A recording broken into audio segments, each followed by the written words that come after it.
Bonsoir et puis merci à tous d'être présents ce soir pour ce webinaire qui aura comme thème comment est-ce que l'association peut faire pour être pérenne et un peu plus à l'aise, si possible, par ces temps de Covid.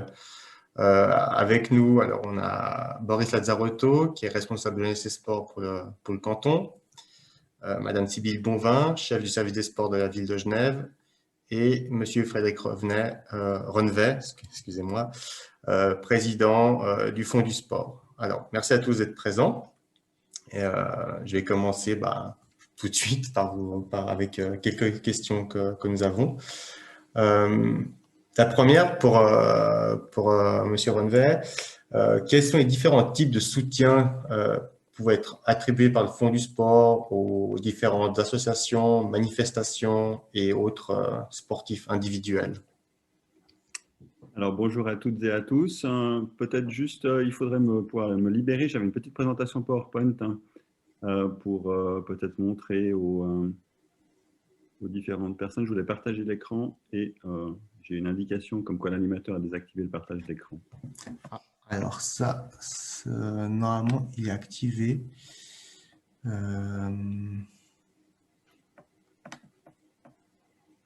Alors, ça c'est quand même assez étrange parce que justement, ouais.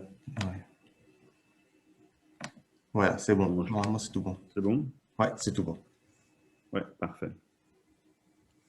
Excellent.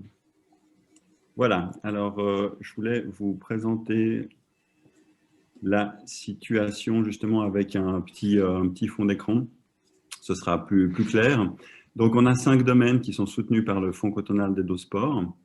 Donc, vous avez ici l'explication des 5 domaines. Vous voyez donc à chaque fois ce qui est valable pour les associations cantonales ou fêtières, ce qui est envisageable pour les organisations sportives, plutôt clubs communaux, et puis pour les sportives et sportifs. Donc, vous voyez, il y a d'abord le premier domaine pour le sport associatif.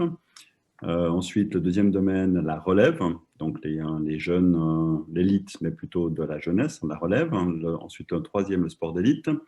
4 manifestations sportives et 5 différents projets. Je vais revenir dessus rapidement après. Pour le domaine 1, sport associatif, donc association cantonale et communale.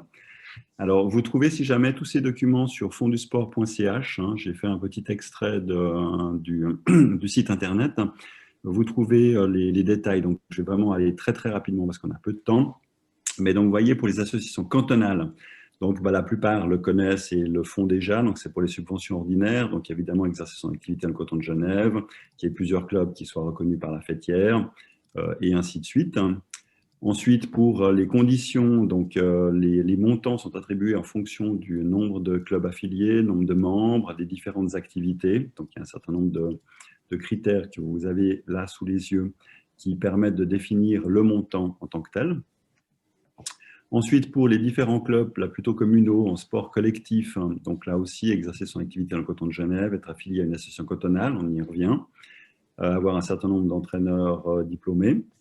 Et puis là aussi, pour les critères qui donnent le montant, le nombre d'équipes, le nombre d'entraîneuses et d'entraîneurs, et on a aussi, c'est nouveau, l'intégration des personnes soit en situation de handicap et ou les migrants. Donc là aussi, ça permet des points supplémentaires et donc des montants supplémentaires avec ce genre de soutien.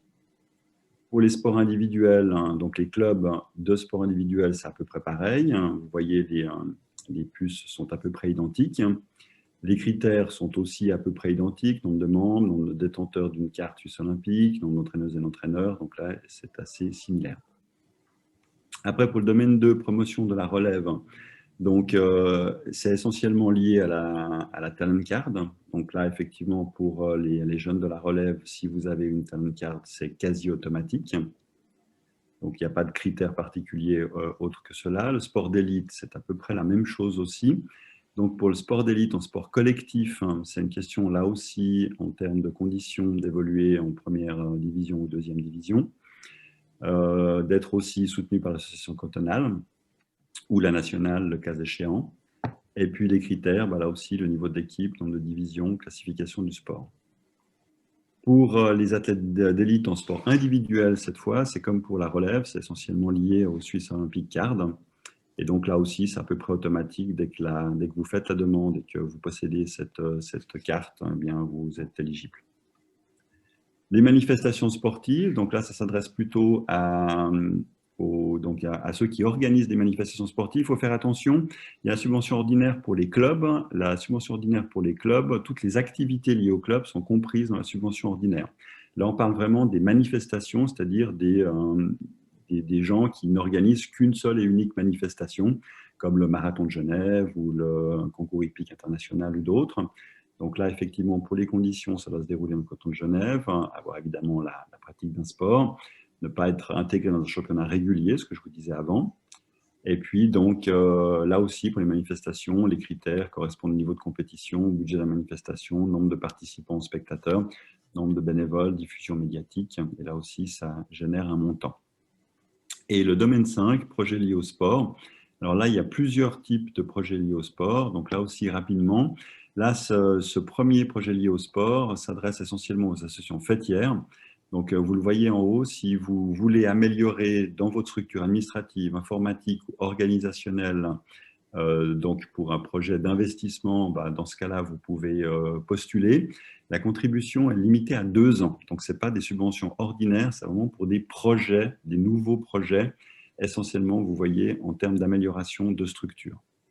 Ça, c'est le premier projet. Le deuxième, c'est pour les sportifs. Donc là aussi, c'est pour le sportif en tant que tel qui a son activité sur le territoire du canton. Il faut aussi soumettre 90 jours avant le déroulement du projet. Et pareil, vous avez une contribution limitée sur 2 ans et pour un maximum de 50 000 francs.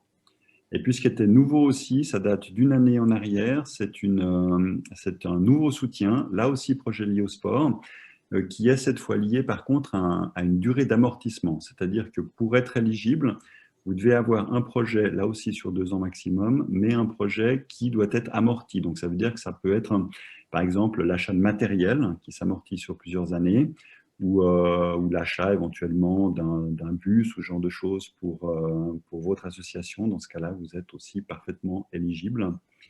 Et c'est donc les différents domaines. Donc, vous voyez qu'il y a quand même pas mal de possibilités de financement par le biais du Fonds du sport.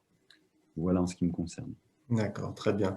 Merci beaucoup pour ces réponses plus que complètes, vraiment bien détaillées. Merci beaucoup.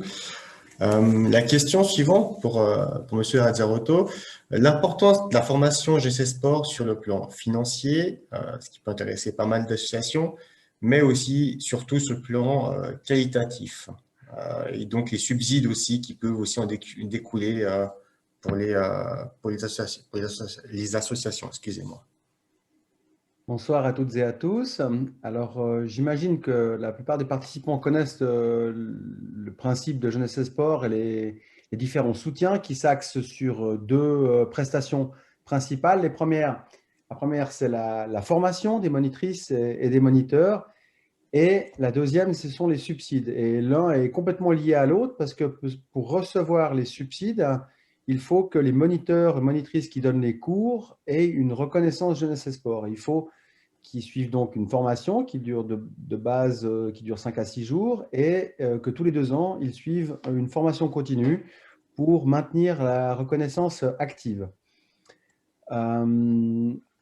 Maintenant, ce qu'il faut savoir aussi, c'est que c'est le rôle du coach JS. C'est un rôle essentiel puisque chaque association, groupement, club, école qui désire recevoir les subsides doit avoir un coach JS puisque c'est cette personne qui annonce les activités en ligne, qui doit suivre une formation que je donne 2 à 3 fois par année, de 3 heures en soirée. Et c'est aussi cette personne qui peut uniquement inscrire les candidats aux cours de formation et de perfectionnement. Donc, chaque organisme qui fonctionne dans JS est obligé d'avoir un coach JS. Ça, c'est vraiment la condition sine qua non. Je vais rester au niveau des subsides pour revenir sur la qualité de la formation. Les subsides, globalement, on va dire que le calcul, la donnée la plus simple à retenir, c'est la notion d'heures participants. Chaque fois qu'un participant jeune, donc de 5 à 20 ans, a une activité d'1 heure, il déclenche 1,30 franc de subside. D'accord.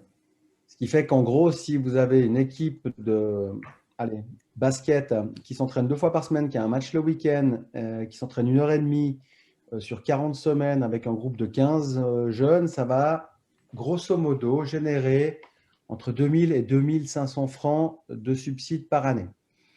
Ce qui est important, je pense, pour vous, dirigeants de clubs, d'associations, c'est de considérer l'utilisation de ces subsides. Selon les règles jeunesse et sport, l'argent doit bénéficier, ces subsides doivent être au bénéfice de ceux qui les génèrent. Et ceux qui les génèrent, eh ben, ce sont les enfants qui participent à ces activités et les moniteurs qui les donnent. Donc, l'idée, c'est que les subsides JS ne viennent pas pour payer l'entraîneur de la première équipe, mais plutôt pour remercier les entraîneurs de ces équipes juniors ou de mettre à disposition des moyens pour qu'ils puissent financer des camps ou pour abaisser le prix des cotisations ou pour acheter du matériel pour ces jeunes, des équipements, des trainings, etc. Voilà à quoi doivent servir les subsides de jeunesse et sport. D'accord. Ouais, et merci. Puis, pour répondre à l'autre aspect, si je peux juste terminer l'aspect de la qualité, ce qui est important, c'est cette formation, elle ne doit pas servir uniquement à toucher les subsides de la Confédération. Elle doit aussi être une carte de visite que peuvent utiliser justement vous, club, association, pour dire dans notre club, dans notre association, nos monitrices, nos moniteurs sont formés, ils ont reçu un minimum en tout cas de formation qui permet de donner des cours de qualité. Vous pouvez utiliser ce label et même le logo sur vos publications, votre site internet, vos programmes de camp ou que sais-je. Donc n'hésitez pas aussi à faire la promotion de Jeunesse et Sport comme label de qualité auprès, par exemple, des parents qui vous confient leurs jeunes. D'accord. Oui. Parfait, magnifique. Merci beaucoup. Maintenant, une question pour vous, Madame Bouvin. Bon, la situation actuelle, on ne va pas la redécrire, mais elle n'est pas seulement compliquée pour les différents acteurs du sport. La question est, quel type de soutien, parce qu'il en apporte, peut apporter le service des sports, et est-ce que vous encouragez encore plus le bénévolat auprès des membres? Bonjour à tous, bonne année. Alors, quel type de soutien? Effectivement, il y a le soutien financier, parce que la ville de Genève a versé passablement de subventions. Pour la première fois, je crois, depuis 10 ans, on aura un non versé sur les 5,4 millions qui est de, je crois, même pas 30 000 francs. Donc, c'est montrer à quel point cette année, on a soutenu financièrement, que ce soit via la plateforme qu'a lancée sous l'impulsion de M. Renvet, avec les collectivités publiques ou sous les subventions indirectes. Après, nous, ce qu'on aide passablement, c'est pour tout ce qui est logistique aujourd'hui, tout ce qui est logistique accès. Comme vous l'avez dit, Loïc, c'est extrêmement compliqué avec ces normes, ce Covid, ces normes qui changent tout le temps, comment faire, comment vérifier. On essaye de faciliter le plus possible la vie aux associations, ce qui n'est pas évident. La particularité en plus de la ville de Genève, c'est qu'on est une commune qui regroupe énormément d'associations, énormément de sports dans les mêmes lieux. Et vu qu'ils demandent à ce que, par exemple, les flux soient respectés, notre rôle à nous, c'est de mettre en place des barrières à âge, un système de filtrage pour que ceci soit respecté. Donc ça, on essaie d'aider le plus possible. Aussi, dans le cadre de manifestations, pour le peu qu'il y en ait, on essaye d'aider. Après, je pense que ça doit être compliqué aussi pour certaines associations parce qu'on est aussi un peu le garde-fou. Des fois, on doit dire non parce que l'application des lois, elle est stricte et que chacun, on peut faire un peu l'interprétation qu'il souhaite faire. Est-ce qu'on doit encourager plus le bénévolat? Moi, j'ai l'impression que cette année nous a quand même montré qu'à un moment donné, le bénévolat, il a ses limites. C'est-à-dire qu'on a énormément demandé aux associations, on a énormément demandé à tous ces dirigeants qui sont bénévoles, des heures et des heures, des changements, des concepts, des changements d'horaire. Est-ce qu'on doit encourager? C'est difficile pour moi en tant que collectivité publique et en plus en tant que salarié de dire qu'on doit encourager le bénévolat. On sait que le sport en Suisse fonctionne en grande partie grâce au bénévolat. On sait que ce qu'on appelle l'argent gris du bénévolat dans le sport se compte à plusieurs milliards. C'est la force, à mon avis, aussi du sport. Maintenant, c'est clair que c'est de plus en plus compliqué. C'est clair que c'est de plus en plus lourd pour les dirigeants. Les encadrants aujourd'hui, pour la plupart, et heureusement, sont formés et payés, comme l'a dit M. Lazzarotto. Mais c'est vrai que pour un président, pour un comité, ça devient de plus en plus dur aujourd'hui de pouvoir assumer tout ce qu'on demande, toutes ces charges à titre bénévole. Donc, bien sûr que le bénévolat qu'on appelle de manifestation est un bénévolat qui doit perdurer, qui doit continuer, qui est ponctuel. Maintenant, on se pose toujours la question, et c'est une question qu'on pose inlassablement, que ce soit la ville ou le canton. Je crois qu'il y a M. Scallet qui nous écoute aussi. À un moment donné, le bénévolat de milice, est-ce qu'on n'est pas arrivé au bout de la chose et qu'on ne devrait peut-être pas penser à ce que le sport se professionnalise un peu plus et qu'il soit aussi peut-être créateur d'emplois? Je ne sais pas, c'est une question que je pose. Je n'ai pas la réponse. D'accord. Désolée, je vous pose une question à la fin de mon intervention. Non, c'est très bien, mais c'est vrai que c'est un peu la réponse que je supposais, c'est qu'il y a quand même quelques limites qu'on explore maintenant et qui apparemment vont encore perdurer. J'avais encore une autre question pour M. Azzarotto. Dans le développement des clubs, quel rôle peuvent jouer les coachs jeunesse et sport, hormis ce label de qualité? Alors, qu'on ne confonde pas avec le label de qualité qui a été instauré par la GS, hein, juste Non, pour ça c'était une manière de parler. le coach peut prendre une part importante au développement de la qualité dans le cadre de son club à travers les formations qu'il reçoit, les concepts que l'Office fédéral du sport développe en termes de qualité de l'encadrement, justement, et des structures sportives. Mais, comme l'a dit Mme Bonvin, on est à la limite de l'engagement bénévole. On peut être bénévole pour la fête de son quartier, pour la fête de la musique, pour, je sais pas, pour le comité d'entreprise, pour n'importe quoi. On peut être bénévole dans tous les sens. Alors, le club de sport, ça restera un de ces engagements qui va être probablement plutôt limité dans le temps. Et le coach JS, s'il peut amener des idées, s'il peut mieux aussi guider le trésorier sur les subsides JS ou mieux guider les moniteurs sur leur formation continue, le coach JS a aussi ses limites et il ne peut pas faire la plaque tournante incessamment. Imaginez-vous la taille d'un grand club de sport genevois, je ne sais pas. Allez, pour M. Rennevet, je citerai le FC Lancy. On en est à plus de 60 équipes avec 60 moniteurs. C'est impossible de faire de l'encadrement de 60 moniteurs sans être un professionnel engagé. C'est impossible. Donc, le coach peut contribuer à la qualité, au développement de la qualité, peut-être à se poser aussi des bonnes questions, ce qui parfois est un peu difficile quand on est toujours le nez dans le guidon. Là, je parle aux cyclistes. On est toujours en train de gérer le quotidien. En ce moment, on est même en train de gérer les urgences et voir devant préparer l'avenir, comment, par exemple, intégrer les jeunes dans une co-responsabilité dans un club. Ça, c'est quelque chose auquel on ne prend pas le temps d'accorder l'importance que ça devrait avoir. Car ces jeunes sportifs, c'est eux qui vont probablement reprendre les rênes de ce club dans 5, 10 ou 20 ans. Et ça se prépare aussi. D'accord, très bien, merci beaucoup. Après, j'avais encore d'autres questions auxquelles vous avez réussi à répondre dans le feu de l'action dans vos premières interventions.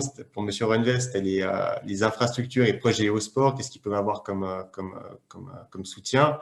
Vous avez démontré dans votre PowerPoint qu'ils avaient un soutien qui était disponible. Après, j'avais une question d'un participant, une question qui est somme toute assez vague, mais peut-être que vous aurez des conseils à donner. À quel moment et quand passer du stade d'une organisation dépendante de bénévoles au stade où elle peut se permettre de rémunérer des employés? Quelles sont les principales étapes? Est-ce que vous auriez des conseils à donner, même s'il n'y a pas de schéma précis pour ce genre de choses, mais est-ce que vous auriez quelques conseils à fournir si l'un de vous a quelque chose à apporter? Je vais me lancer. C'est une question qui est difficile à répondre en tant que collectivité publique, puisque aujourd'hui, on le sait, en tout cas, dans la région dans laquelle on vit, le sponsoring sportif n'est pas une des mannes financières les plus importantes pour les clubs et les associations sportives. Aujourd'hui, que ce soit… désolée, il y a mon chat qui vient de rentrer. Pas de souci. Aujourd'hui, que ce soit… J'ai réussi à museler les enfants, mais pas les animaux. Aujourd'hui, que ce soit via JS avec M. Lazzarotto, via le Fonds du sport avec M. Renvet, ou la ville de Genève ou les communes, c'est de cette manière-là que les associations ont une grosse partie de leur manne et les cotisations. Il y a très peu de sponsoring à part dans les équipes nationales et le sport de haut niveau. Donc, c'est difficile. Par contre, comme a dit M. Lazzarotto, il a pris le FC Lancy. On peut prendre aussi le mouvement junior du Servette FC. Ça devient quasiment des petites PME. Parce qu'aujourd'hui, ils ont entre 10 et 15 employés pour encadrer les jeunes. Et tout ça sont gérés par des bénévoles qui font ça en plus de leur travail. Donc, je pense qu'à un moment donné, il faudra aussi que, comme dans la culture, et j'aime pas, il ne faut pas penser que j'oppose l'un ou l'autre, mais comme dans la culture, il y a aussi une certaine prise de conscience de la société dans laquelle on vit. Les sociétés, alors c'est compliqué parce qu'aujourd'hui, ils vivent tous des moments très difficiles avec le Covid, mais qu'il y ait aussi une sorte de mécénat, de sponsoring qui soit plus accentué et pas que vers les clubs comme le GSHC, comme les Lions, mais aussi vers ces clubs formateurs qui sont extrêmement importants, qui s'occupent des jeunes, qui s'occupent des enfants, qui en font certainement, et comme l'a dit M. Lazzarotto, des futurs dirigeants. Et puis, ça permettrait peut-être aussi de créer de l'emploi. Je pense que c'est ça qui est aussi important, de créer des emplois pérennes, que les gens puissent vivre aussi de ces formations qu'ils peuvent avoir dans le sport. Voilà. Après, il n'y a pas de solution toute faite. Ouais. Je mets, je sais que c'est enregistré, il ne faudra pas l'envoyer. Quoique maintenant, vous pouvez l'envoyer, c'est plus mon magistrat, vous pouvez l'envoyer à M. Canahan, mais quand on voit le montant des subventions pour la culture de la part de la ville de Genève et le montant des subventions pour le sport, mes deux colistiers rigolent quand je dis ça. Mais là, il y a un gap à faire aussi. Moi, j'ai 5,4 millions de subventions au niveau du sport et la culture, on a 64. Donc là, voilà, il y aura peut-être des fois aussi un effort à faire. Je pense aussi que le gap est à peu près aussi grand, Frédéric, dans le cadre de la Loro. Donc voilà, donc il y a des pistes, mais maintenant, il faut peut-être que un lobbying sportif se mette en place. Ouais. Peut-être Ouais, juste, juste ajouter une toute petite chose, c'est qu'effectivement, ce qui est toujours difficile aussi pour les comités, c'est qu'en général, les comités sont bénévoles. Donc d'abord, d'une part, ça veut dire que s'il y a des employés, bah, il faut assurer aussi tout le suivi administratif, notamment ne pas oublier les cotisations sociales ou ce genre de choses qui sont importantes. Donc là, c'est aussi, il faut une formation. Et là, c'est vrai que l'AGS donne aussi, l'Association genevoise des sports donne des formations à ce niveau-là. Mais c'est une difficulté pour les comités. Et puis, essentiellement, à partir du moment où on a des salariés, il faut pouvoir aussi, effectivement, et là, je rejoins Sybille Bonvin, avoir une trésorerie suffisante et aussi une pérennité, finalement, des montants financiers pour pouvoir s'engager dans l'engagement en tant que tel de collaborateurs. Donc, effectivement, il faut aussi que les collectivités publiques, les différents sponsors puissent finalement soutenir de façon suffisante pour pouvoir le faire. Parce que c'est vrai aussi qu'on assiste à une professionnalisation du sport, ça c'est très clair. Avec effectivement tous les suivis juridiques, administratifs, etc. Progressivement, les sports s'y mettent. D'accord. Ouais. Merci beaucoup. Ensuite, une question pour vous, M. Lazzarotto. Les différentes étapes pour obtenir une reconnaissance jeunesse et sport pour un nouveau sport, qu'est-ce qu'il y aurait comme critères à remplir? Alors, c'est assez complexe parce qu'en même temps, l'Office fédéral du sport a fermé les portes pendant pratiquement 15 ans. Elle les a réouvertes l'année passée et grâce à ça, 5 nouveaux sports ont pu être admis dans le cadre de JS, dont quelqu'un qui participe ce soir, j'ai vu, c'est le parcours, étonnamment. Il y a aussi la gym accro, le football américain, la boxe light contact et j'en ai loupé une, le biathlon. Donc, il faut adresser en fait une demande à l'Office fédéral du sport, à la direction de JS. Mais les critères principaux sont avant tout la notion de structure pyramidale, c'est-à-dire qu'il doit y avoir des clubs réunis sous une association fêtière au niveau suisse et, si possible, au niveau mondial également. Il faut qu'il y ait un nombre minimum de juniors qui soient inscrits dans ces clubs. Donc, on ne va pas tout d'un coup accepter un sport qui ne fait pas de sport pour les juniors en Suisse. Il faut adresser donc cette demande directement à Macolin et pour les sports qui sont intéressés, je vous invite à me contacter directement dès ce soir par email ou au bureau demain pour les renseignements spécifiques. D'accord, merci beaucoup. Et on parlait de rémunération pour les différents dans les associations. Une nouvelle question, c'est existe-t-il un système salarial de type chèque service? Alors, est-ce que ça vous inspire quelque chose? Non, il y a le système chèque service qui répond pour une multitude de professions, Mhm. donc même pour la partie sportive. Mais il n'y a pas, et il faut faire aussi attention dans la mesure où, suivant le montant des salaires, vous pouvez plus être en chèque service. Après, il y a des fiduciaires qui font des traitements de salaire, donc ça peut être intéressant. Mais il est clair, et comme l'a dit M. Runbet de manière totalement pertinente, et nous on le voit régulièrement, d'avoir des salariés introduits des compétences qui sont importantes à avoir, que ce soit pour les charges sociales et ce genre de choses.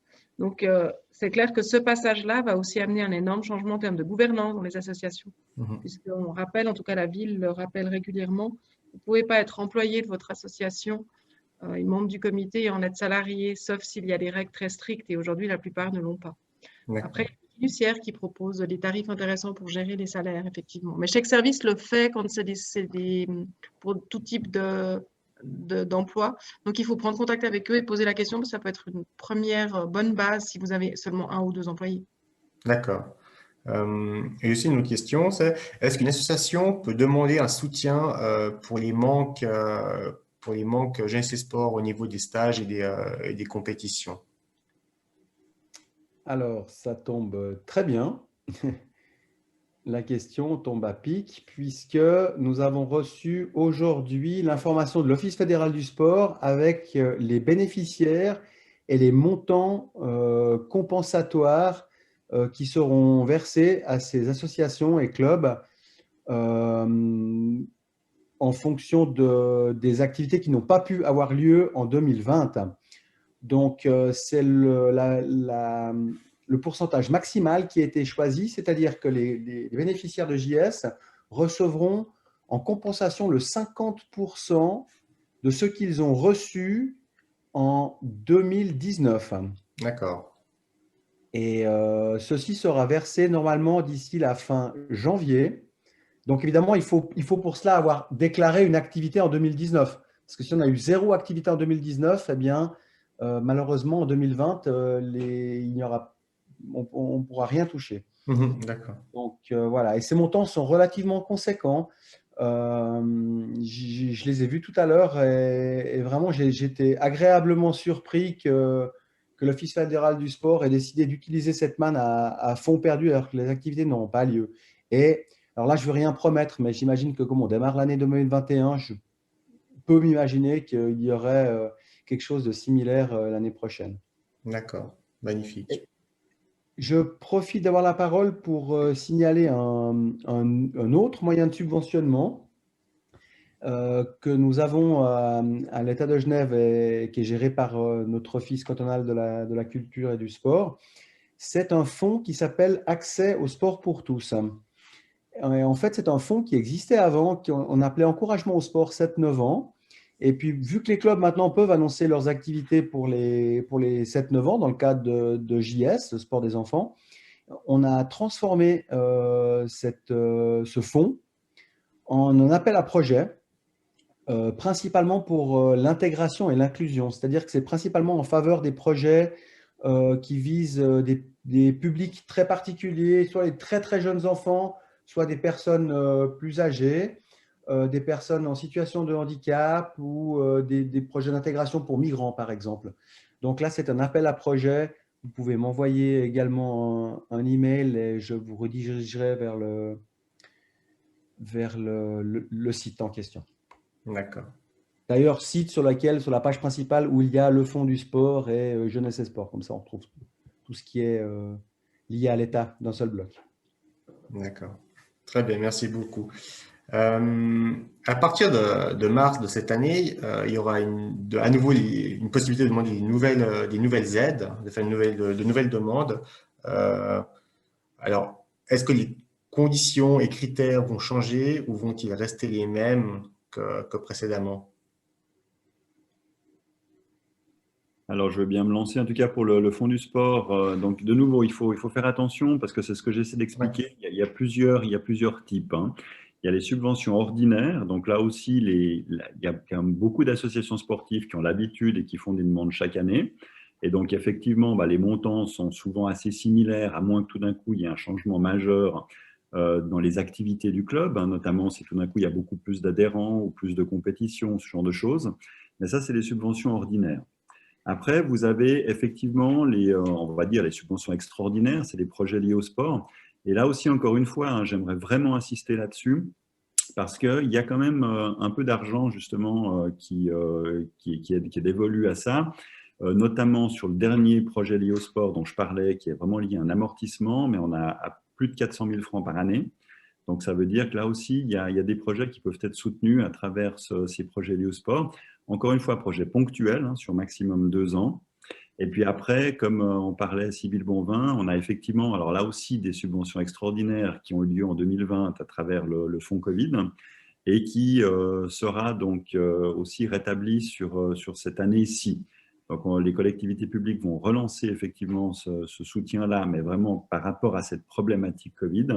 Le montant n'est pas encore définitif, mais en tout cas, il y aura effectivement, ce projet va perdurer sur 2021. Donc, il y a vraiment différentes facettes aussi de soutien.